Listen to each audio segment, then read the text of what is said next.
This movie takes place in an alternate America. I guess everything is gone to shit. Like everybody's shooting each other. It's like Escape from LA. They just fly right in a helicopter and the Hollywood sign's burning. It's a big like military copter, but it says LAPD on it. So it's like a military grade LAPD helicopter. Big fan of 1993's interpretation of 1996. Oh yeah. I love it when movies, especially 80s movies, where they're like, this is how the future's going to be, like Back to the Future. Oh yeah, absolutely. And then like the future's actually like now. Like it's like no flying cars. It's just kind of lame. Nope, we're all still just walking around using our stupid feet. It's these stupid feet! So then we're introduced to John Spartan, which is a crazy name. I'm pretty sure that's Master Chief's name, isn't it? His name is John Sierra. It's Gerard Butler's name in 300, just John Spartan. And he's like, hey, we're here to get this crazy psychopath, and his name is Simon Phoenix. That's right. Simon Phoenix. Yeah, you like him more than you like the lead, actually.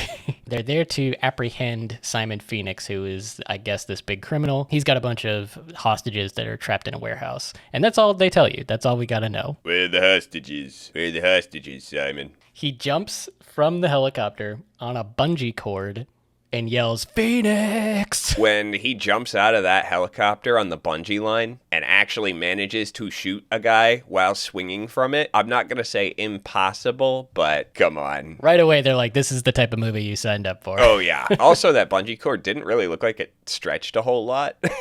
Anyway, he gets in there, he shoots a bunch of dudes, and it's very, very 80s action movie, even though this came out in the 90s. They find each other in the warehouse, and they fight it out, and it's very, like I said, very 80s action movie with the quips and everything. John Spartan and Simon Phoenix have a very Joker and Batman relationship. Yeah, for sure. He immediately kicks the door in and just goes, where are they? Wesley Snipes is just at the table like, wouldn't you like to know? He actually laughs like the Joker a little bit.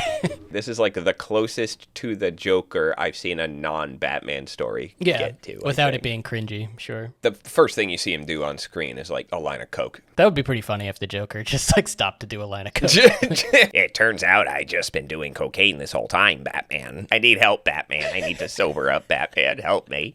Gets a 9 to 5, works at like the Dollar Tree. Yes, it's really $1. John Spartan grabs Wesley Snipes and carries him out of the building. And of course, this whole fight ends in a giant explosion. So when they're outside after the whole building's up in flames, the fire department comes, they're trying to put the fire out. And his superior officer's like, damn it, Spartan, you're always going rogue. I can't keep covered for you. And then that's when they find out that, he's like, oh, I never saw any hostages. He must have moved them. And that's when they find out that the hostages were in the building the whole time. He just let it blow up. That's a huge police blunder to have like all these people dead. I told him and he said he didn't care and I blew him up anyway. It's very, very jokery. And so John Spartan takes the fall for it. Instead of putting criminals in like prisons, they put them in like these cryo chambers, which is very futuristic, and they just freeze them. And they do that all the time in sci-fi movies. Not always like criminals, but they do that all the time in sci-fi movies. They're like, we're just going to freeze you because we have cryo technology and that's just way easier than dealing with you. Then the movie skips ahead like 36 years. When you watch the movie, it feels like it's way longer than that. It does. Then we're introduced to Sandra Bullock, who is in her 20s when shooting this film. Sandra Bullock plays a character who is kind of obsessed with the 21st century, I believe. Or I guess they're in the 21st century. She's obsessed with the 20th century. She has like all this memorabilia in her office. She has a Lethal Weapon poster in the background in her office, which is kind of funny. She finds life very dull and she's waiting for something exciting to happen. Then we get a good look at the police station and you see how everything's different. They're all wearing these like weird, like fascist looking uniforms, which is kind of strange. Yeah. Rob Schneider, for some reason, is also there. And we're also introduced to Benjamin Bratt, who also acted with Sandra Bullock on Miss Congeniality 7 years after this movie came out. This movie came out in 1993. So then we cut to the prison, the weird cryo prison. They wake up Simon Phoenix. And all of a sudden he has like all these like abilities and he seems to know things that he shouldn't know. And he escapes like with ease. He's got a lot of new instincts that he didn't have before. Yeah, almost like someone programmed them into his brain. Anyway, so he escapes and he runs amok through LA. Everything's all like nerfed, for lack of a better term, and he just like doesn't give a shit.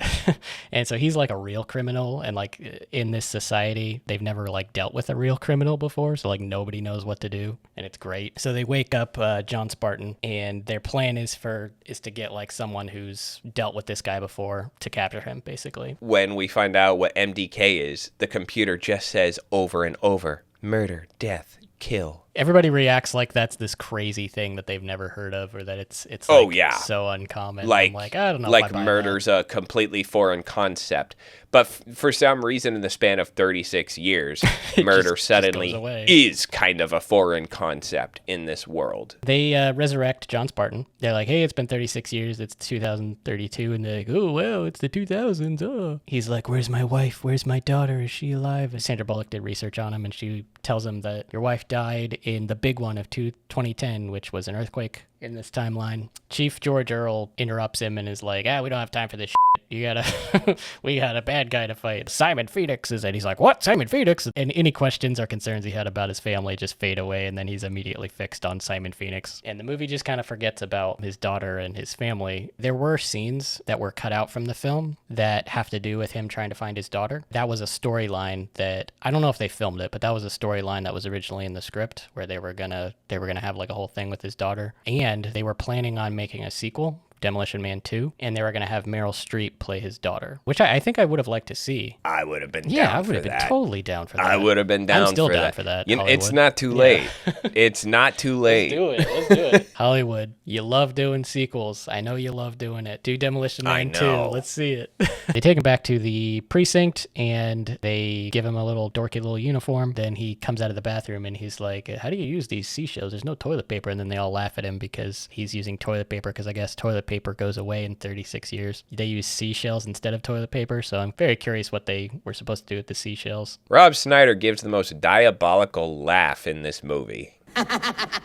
What is all this shit? What's going on? And a robot buzzes and is like, you have said a swear word. And it prints out like a ticket. Like, you get in trouble for swearing. Swearing is illegal. So he goes up to the machine and just keeps swearing at it. That would be me if I was in that situation. Takes all the stickers and he's like, I'll be right back. I got my toilet paper. Did he just, like, not wipe his ass and come out, do that whole scene, and then go back into the bathroom That's to my wipe his theory. ass? That's my theory. Because he looks uncomfortable when he comes out of the bathroom, so that's my theory. Yeah, he's clenching. He sees a guy he recognizes, and at first I didn't realize who that was supposed to be, but that's actually supposed to be the pilot from the first scene. He's like the one character we have who knows how John was and what the way of life was beforehand and after everything. Yeah, you have to ask But yourself. there's nobody gotta be else who more. is his age Right. seems to reflect on that at all. The captain really should have a pretty good grasp on what life was like before everything ended up the way it ended up. The fact that they're completely ingrained into how this very different society works, that's so different from what we're used to and what John Spartan is used to. Kind of hard to believe. Right. They find out that Wesley Snipes is in a museum, and he's trying to get a gun because there are no guns in like the societal norm right now. They all just have like batons. On their way to the museum, you find out that all the stations that they listen to are old commercials. If they have J.G. Wentworth on there, I mean, I might be blasting J.G. Wentworth in the car if I was in this movie. I have a structured settlement and I need cash now. Call J.G. Wentworth, 877 cash now. I have an annuity, but I need cash now. Call J.G. Wentworth, 877 cash now. Somebody put me back in the fridge. When the cops show up at the world's most powerful phone booth, where he's pushing buttons and hacking systems, and he's talking to a computer, he's like, hey Siri, tell me how to apprehend this criminal. When Simon Phoenix doesn't listen, the guy's like, what do I do if he doesn't listen? And the computer's like, tell him or else. I need to watch a tutorial on how to have courage and how to be assertive. Well, they don't have alcohol, so they don't have liquid courage. They don't have alcohol. They get to the museum, and there's a huge shootout, and Simon Phoenix has a bunch of guns already. This museum is just a gun museum, apparently, because he's got like all the artillery you could possibly need. There's cannons. So they have a fight, and Wesley Snipes gets away. Wesley Snipes runs into, I guess he's like the leader of society. I don't know where his jurisdiction ends, but he's like the Pope. Oh, he's like dressed kind of like the Pope. Yeah, I was going to say, this is not a he feels theocracy, very but popish. he woke him up, and he's kind of the one pulling the strings, and he's like kind of controlling him and controlling his actions. After Wesley Snipes gets away, they get invited to dinner with the bigwig, and on the way there, they talk about how Arnold Schwarzenegger was president at one point. They talk about how there was like a franchise war, and Taco Bell is the one that won. all restaurants are Taco Bell All because they restaurants are won Taco the Bell. franchise wars. I mean, it's one of those things where it's almost like the more you explain, the worse off you are. Do they have Crunchwrap Supreme? Do they have Baja Blast? Like these are the big questions we need to be asking. Anyway, so they get to dinner and it's very snooty. I've seen this type of scene in other films where the main character is forced to go to dinner, you know, like in Berserk, you know, where they're forced to go to that. It's like a gala. These are mercenaries who just killed people in battle. You know, they're used to war. Now they have to like dress up and be like fancy. Yeah, they have to try to fit into high society for like 2 hours. That's always interesting to see because you see them out of their element and you see them kind of uncomfortable. I think this is when we're introduced to Dennis Leary, who is like the leader of a rebellion, because you find out there's like a whole rebellion underground, literally underground, like in the sewers. There's like a whole other city, like in the sewers, where they're just like, Yeah, hey, where people are scrounging for food. And, yeah, and there's like a and class it's system. you dirty know. and grimy. Sandra Bullock is putting the moves on to John Spartan. Wow, you were incredibly violent. I'm a little revved up. Anyway, so she's like, "Hey, you wanna have sex?" And he's like, "Yeah, sure." And my wife, who? So she comes back out and she's wearing a robe, and I think she gives him like a VR headset or something, and she's got towels. Here's your headset. Here's your cum rag, and I'm gonna put my headset on. Yeah, right. This is when you find out that their version of sex is like this, I guess, VR experience or something. And it is really unappealing. I don't know. I'd try it out. I mean, who wouldn't try it out? When he breaks out, he's like, can't we just screw like normal people? And she's like, ew, gross. Sex has changed that much in 36 years. We'll do the mambo, the chimichanga, the cuckoo-cachoo. He like comes up with all these weird nicknames for sex. The wild mambo, the hunka chunka. Help me understand that system that is built into your brain, ma'am. And maybe we could have gotten more of that system, you know, if we had a sequel. Meryl Streep telling me how sex works in the future? God. Let's go. I will watch that in IMAX. So he tries to kiss her, and she's like, "What are you doing?" And he's like, "Breaking the law." And she's just like, nope, get out. He goes back to his apartment. I remember a naked girl calls him accidentally, and I think this is the movie trying to That be is like... so random. Yeah, I think it's the movie trying to be like, hey, so video calls are in the future, which is true, but in the mind of someone in the 90s, they're like, oh, that means we'll get random calls, like people will do wrong numbers. Kind of a commentary of like, oh, this is what a random dial looks like in the future. So right here, he has a crochet ball, and it says like engineering or something on it. They rehabilitate you by using a computer to upload stuff to your brain. A behavioral engineering department uploaded and provided the resources and materials for him to learn knitting as part of his rehabilitation program. So it's like the Matrix where they can just download talents to you. That's kind of cool. So the next day he goes to see her and it's all like awkward. And he's like, hey, I knitted you a sweater in one night. And it's like a perfectly knitted sweater and it fits her perfectly and everything. And she's like, oh, thank you for knitting me a sweater. So they go to confront the Pope Man because they figure out what's going on. And they're like, hey, we know you did some stuff to Wesley Snipes. We know that you're pulling the strings. And he's like, oh, I didn't do shit.